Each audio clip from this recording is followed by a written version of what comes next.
alamin.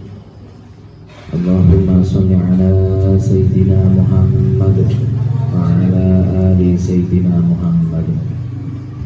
Langsung saja yang kami hormati, kami muliakan segenap peserta Mapaba PMII Syekh Ahmad Mutamakin Kajen. Dan tentunya saya sangat berharap sekali sampean-sampean semua dari mulai malam ini sampai besok mengikuti acara dengan seksama, supaya nanti sampean-sampean semuanya mendapatkan ilmu, pengalaman, wawasan yang betul-betul dibutuhkan untuk pengembangan diri kita, khususnya di dalam pengembangan organisasi. Shallallahu ala Nabi Muhammad. Intinya perkenalkan, tadi sudah dikenalkan, cuman saya pengen cerita sedikit saja. Intinya saya juga dulu sama seperti sampean-sampean semua.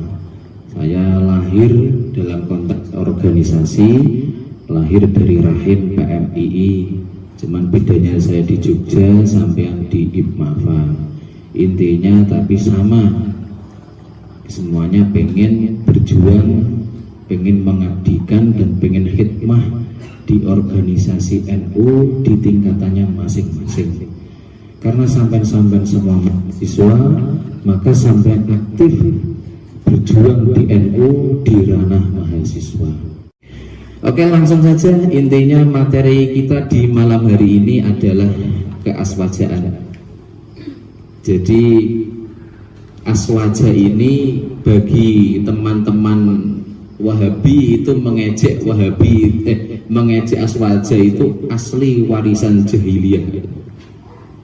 Tapi kalau bagi kita santri, maka aswaja itu adalah ahlu sunnah wal jamaah. Mungkin di antara sampean-sampean semua yang dari pesantren itu mungkin nggak asing istilah ahlu sunnah wal jamaah. Cuman tentunya dalam konteks Mapaba ini latar belakang teman-teman itu kan mesti majemuk. Ada yang dari pesantren, ada yang tidak, ada yang dari madrasah, ada yang dari sekolah umum, bahkan ada yang dari SMK kadang-kadang. Yang penting kita sama-sama satu semangat, yaitu di bawah bendera Jamiah Nahdlatul Ulama. Shallallahu ala Nabi Muhammad. Ya, intinya ahli sunnah wal jamaah secara arti sederhananya adalah orang-orang yang mengikuti sunnah-sunnahnya Nabi dan orang-orang yang mengikuti sunnah-sunnahnya sahabat Nabi. Jadi kalau kita berbicara orang-orang yang mengikuti sunnah-sunnahnya Nabi dan orang-orang yang mengikuti sunnah-sunnah sahabatnya Nabi, maka inilah yang disebut sebagai kelompok ahlu sunnah wal jamaah. Emangnya ada kok Pak orang Islam yang tidak ahli sunnah wal jamaah? Jangan dikira kita mengenal Syiah. Kita mengenal Syiah, mereka mengikuti sunnah-sunnahnya Nabi tapi nggak mau mengikuti pendapat-pendapatnya para sahabat. Justru mereka kegiatannya adalah mengolok-olok para sahabat. Itu Syiah. Hanya satu saja yang diakui, yaitu Sayyidina Ali bin Abi Thalib karamallahu wajhah. Karena hal inilah sampean-sampean harus bisa memetakan bahwasannya ternyata di luar sana itu banyak sekali yang tidak mengikuti sunnah-sunnahnya para sahabat. Termasuk di waktu itu juga ada aliran yang namanya Khawarij yang berpendapat la hukmu illallah. Jadi mereka menggunakan hukum itu ya hanya hukumnya Allah, yaitu Al-Quran. Sementara Syiah mengikuti sunnah-sunnahnya Nabi tapi nggak mengakui sunnah-sunnahnya dari para sahabat. Padahal sampai-sampai semua harus menyadari kalau sunnah-sunnahnya Nabi banyak sekali, tapi sunnah-sunnahnya para sahabat, ada yang tahu memberikan contoh? Ada tidak yang tahu sunnah-sunnahnya sahabat yang kita pakai sampai detik ini, yang masih terus berlangsung sampai detik ini? Apa coba? Apa? Khutbah sholat Jumat. Sholat Jumat zaman Nabi sudah ada khutbah sholat Jumat. Apa coba? Nah betul, tarweh. Tak ceritanya nanti termasuk yang khutbah Jumat, tak ceritanya. Khutbah Jumat zaman Nabi ada, cuman di zaman sahabat ada perbedaan, ada 2 azan. Zaman Nabi cuma 1, tapi zaman Sayyidina Utsman bin Affan azan 2 kali. Itu zamannya sahabat. Kita pertama yang tarwih. Nabi itu tidak pernah tarwih, sholat tarwih jamaah itu gak pernah. Yang pertama kali mengadakan sholat sunat tarwih itu adalah Sayyidina Umar bin Khattab. Dengan imam pertama adalah Sayyidina Ubay bin Ka'ab. Ini termasuk sunnahnya para sahabat.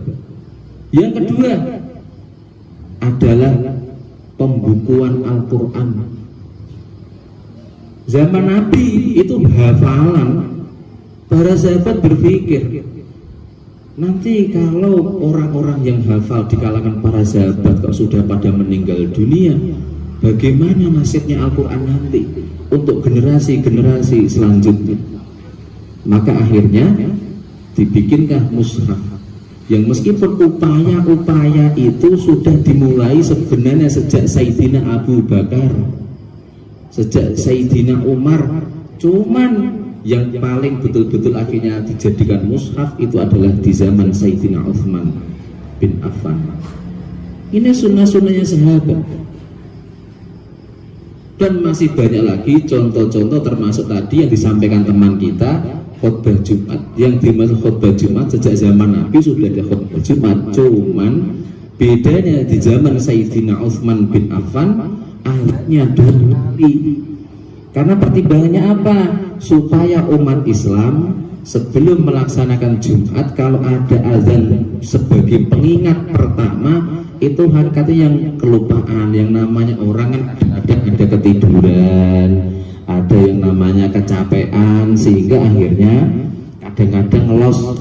Makanya ada azan pertama, ada azan kedua, itu merupakan sunnahnya para sahabat.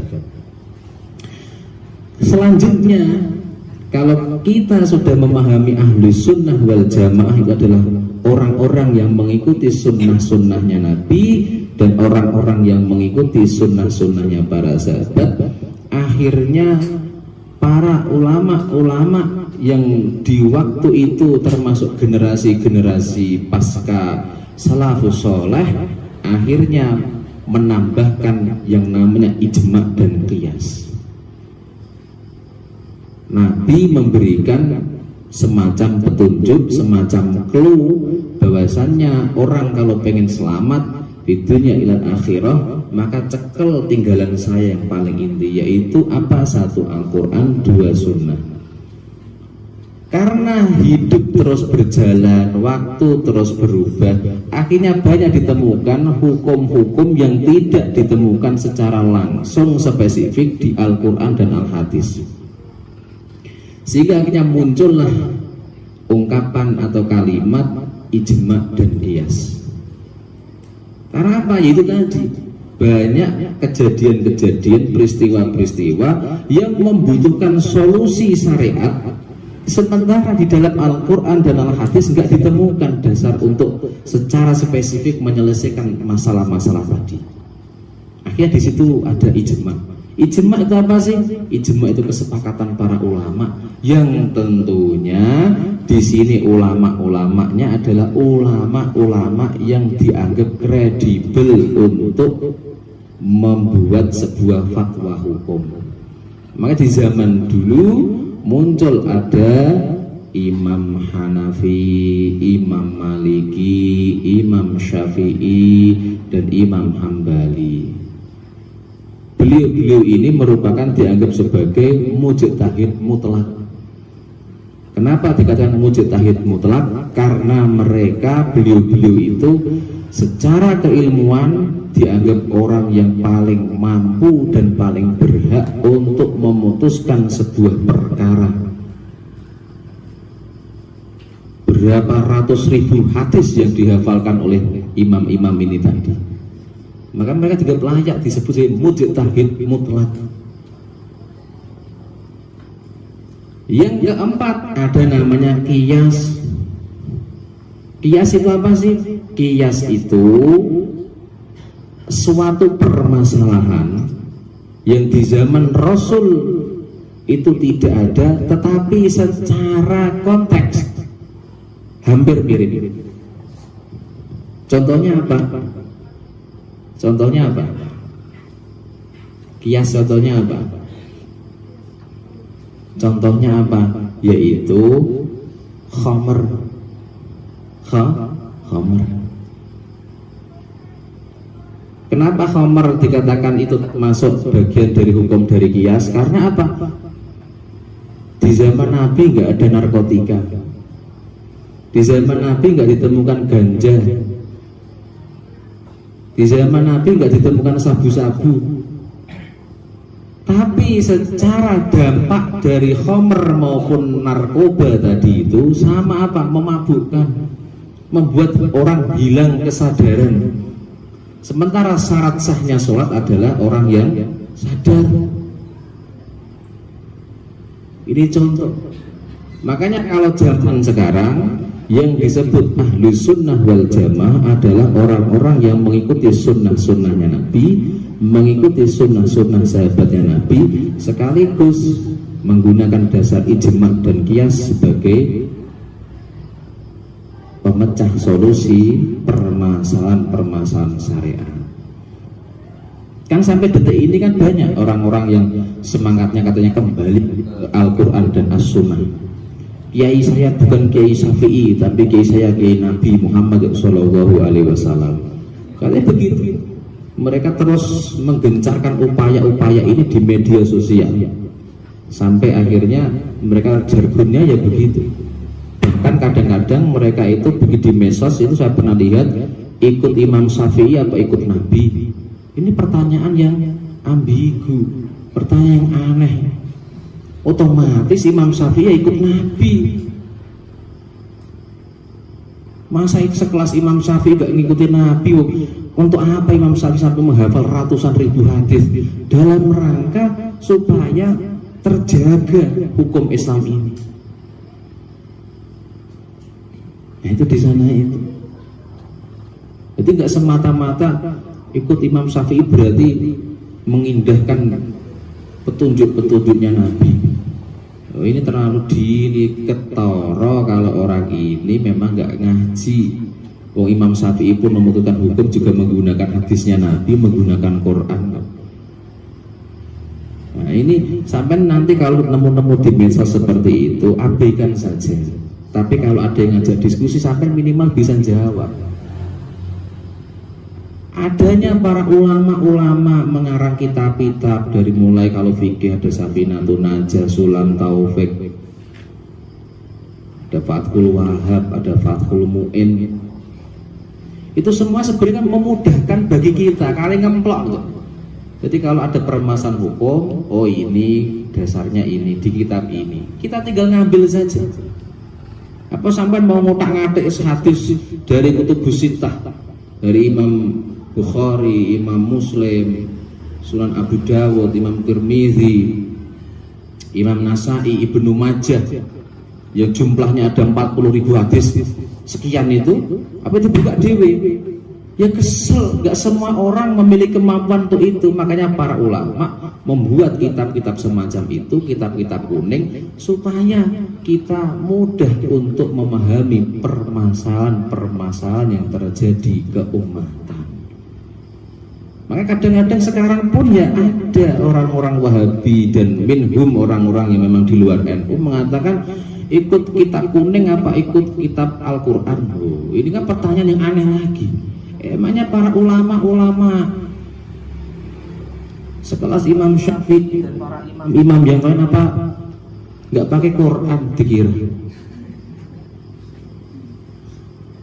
Justru malah beliau itu hafal Al-Quran, hafal ratusan ribu hadis. Kita nggak ada apa-apanya. Nggak usah jauh-jauh Imam Syafi'i, Imam Hanafi, Imam Malik, Imam Hambali. Baru pendiri Jamiah Nahdlatul Ulama, kenapa mendapatkan gelar Habib Syekh? Padahal kiai-kiai di Indonesia banyak. Kenapa yang masyhur mendapatkan gelar Hadratus Syekh itu Kiai Haji Hasyim Asy'ari? Alasannya karena apa? Dulu waktu beliau belajar di Mekah, beliau merupakan sosok yang hafal Al-Quran sekaligus hafal Kutubus Sittah. Kitab babon-babon hadis itu apa? Dari mulai Imam Bukhari, Imam Muslim, Sunan Abi Dawud, Imam Tirmidzi, Imam Nasai, Ibnu Majah, beliau hafal semua. 40.000 hadis lebih beliau hafal di luar kepala. Atas pencapaian itulah akhirnya ulama di Mekah di waktu itu menggelari Kiai Haji Hasyim Asy'ari sebagai Hadratus Syekh, guru besar, Ustadzil A'zam, guru besar. Jadi yang dapat gelar Hadratus Syekh yang diakui oleh para ulama di zaman itu enggak baik-baik, yang kebetulan itu pendiri Jamiah Nahdlatul Ulama Hadratus Syekh Hasyim Asy'ari. Makanya ono wong kok nyalah-nyalahno amaliyah NU, sampai enggak usah ragu. Pendirinya NU itu gelarnya Hadratus Syekh, yang menggelar itu ulama-ulama di Mekah karena pencapaian beliau selain hamilul Quran, beliau juga seorang penghafal Kutubus Sittah. 40.000 hadis lebih beliau hafal di luar kepala beserta semua sanad-sanadnya, beserta semua rawi-rawi, hafal semuanya. Sampai hafal apa? Hafal apa? An-nadhifatu minal iman. Wis apik. Wis apik. Mending hafal siji. Makanya sampai gak usah ragu ya. Mulai sekarang detik ini apapun ilal yaumil qiyamah kita tetap berada di bawah panji Jamiah Nahdlatul Ulama sampai kapanpun. Dan kalau sampean di desa-desanya masing-masing, monggo silahkan sampai aktif di event BPN. Karena memang jejaring PMI kan memang di tingkat kampus. Tapi sampai di desanya masing-masing, monggo aktif dimanapun. Di Fatayat monggo, di Banser monggo, di Ansor monggo, di Muslimat monggo. Yang penting gak usah ragu. Kita yakin ini organisasi yang penuh berkah. Ini organisasi yang didirikan oleh para waliyun minal auliyaillah. Jadi untuk apa kita ragu? Mbah Khalil Bangkalan itu gurunya para kiai ada di Pulau Jawa. Semua pondok-pondok besar itu semuanya adalah dulu santrinya Mbah Khalil Bangkalan. Dari mulai Mbah Hasyim Asy'ari, Mbah Wahab Hasbullah, Kiai As'ad Samsul Arifin, Kiai Bisri Sangsuri, Kiai Munawir Kerapiak, Kiai Khudori Magelang, Pondok Langitan Tuban, semuanya dulu adalah santri-santrinya Mbah Khalil Bangkalan. Dan Mbah Khalil Bangkalan adalah orang sosok yang merestui berdirinya Jamiah Nahdlatul Ulama dengan isyarat tongkat sekaligus tasbih. Mungkin sampai kalau dulu belajar KNU-an yang sekolahnya di madrasah, saya yakin pernah sampai di titik itu. Kalau di Guyangan nggak ada pelajaran KNU-an, karena pelajaran KNU-an disuruh belajar sendiri. Sejak zaman saya itu nggak ada pelajarannya, tapi ujiannya ada. Nah, ujiannya ada tapi nggak ada pelajarannya. Karena apa? Dianggap itu bisa dipelajari sendiri di pondok atau di rumahnya masing-masing. Tapi sampean mesti pernah dengar Mbah Khalil Bangkalan pernah memberikan isyarat yang diberikan kepada santrinya yang bernama Kiai As'ad Samsul Arifin untuk memberikan tongkat tasbih kepada Hadratus Syekh Hasyim Asy'ari sebagai bentuk restu dari Mbah Khalil Bangkalan sebagai kiainya para kiai di Pulau Jawa, termasuk kiainya Mbah Hasyim Asy'ari itu sendiri, bahwasanya niatan para kiai untuk mendirikan Jamiah Nahdlatul Ulama silakan dilanjutkan. Kurang lebih begitu, itulah pesan dari tongkat dan tasbih yang diberikan dari Mbah Khalil Bangkalan kepada Mbah Hasyim Asy'ari. Makanya kalau kita berbicara ahlu sunnah wal jamaah di dalam konteks Indonesia, penjaganya saat ini adalah organisasi Jamiah Nahdlatul Ulama. yang konsisten memperjuangkan Al-Quran, Al-Hadis, Ijma' dan Qiyas sebagai solusi dari segala permasalahan umat.